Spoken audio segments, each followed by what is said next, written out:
नमस्कार, एच के न्यूज़ में आपका स्वागत है। और इस वक्त हम मौजूद हैं सिवनी के छपारा में। और सिवनी के छपारा की प्रांसी जैन है जिनका डिप्टी कलेक्टर के पद के लिए चयन हुआ है। आपको यहाँ बताते चलें कि 2021 की एमपीपीएससी की जो परीक्षा थी उस पर उनका नायब तहसीलदार के पद पर चयन हुआ था और जून में उन्होंने अपना पदभार भी ग्रहण कर लिया था। और अब जो 2022 के रिजल्ट आए हैं उस पर अब ये डिप्टी कलेक्टर बन गई हैं और जब अपने घर पहुंची तो उनका स्वागत हो रहा है।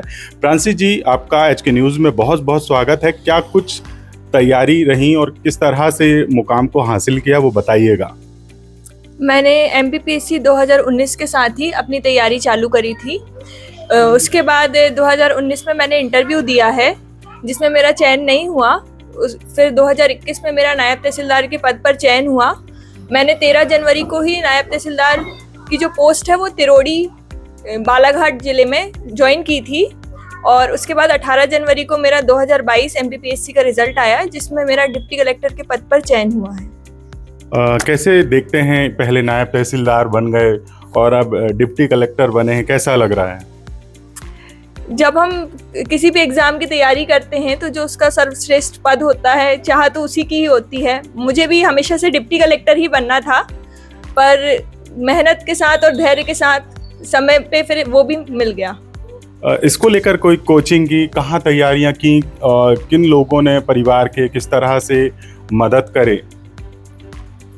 मैंने एमपीपीएससी की स्पेसिफिकली कहीं कोचिंग नहीं की है, मेनली मैंने सेल्फ स्टडी ही की है। और मुझे लगता है कि आपको अगर कहीं भी सफलता पानी है तो सेल्फ स्टडी ज़्यादा इम्पॉर्टेंट होती है।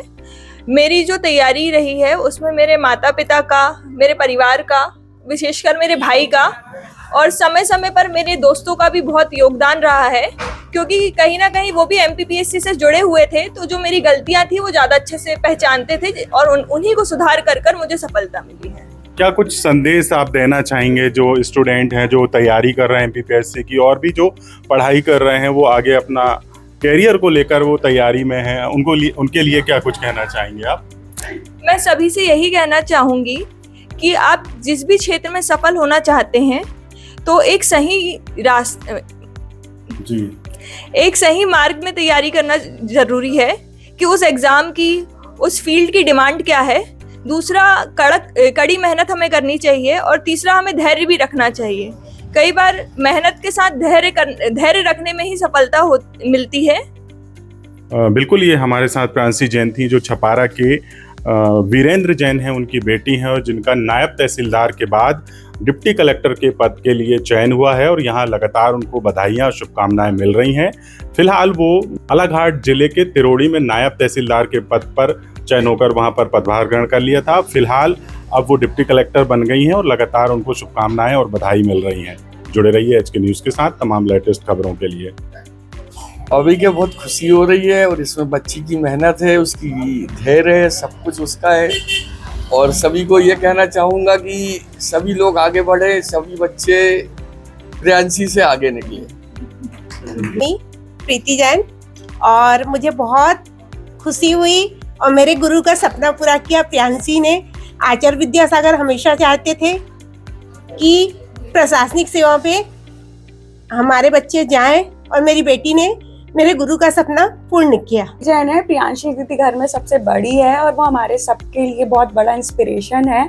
उसने कभी भी किसी भी चीज़ में कभी भी हार नहीं मानी है और हमेशा पॉजिटिव अप्रोच के साथ आगे बढ़ती आई है। बचपन से हम देखते आ रहे हैं, उसे कभी भी एग्ज़ाम की कभी भी कोई भी टेंशन नहीं रहती थी। उस मिजाज जैसी है एवरग्रीन, वैसी एग्ज़ाम दिए हैं उसने, इतने बड़े बड़े जो एग्ज़ाम्स दिए हैं। और हम सभी को भी बहुत मोटिव देती रहती है, मोटिवेशन देती है कि ऐसा नहीं ऐसा करना है। आगे उसकी बहुत हम सभी को सपोर्ट है। यही कहूँगा कि वो अपने हमेशा सत्य के पथ पर चलते रहे और आगे बढ़ते रहे।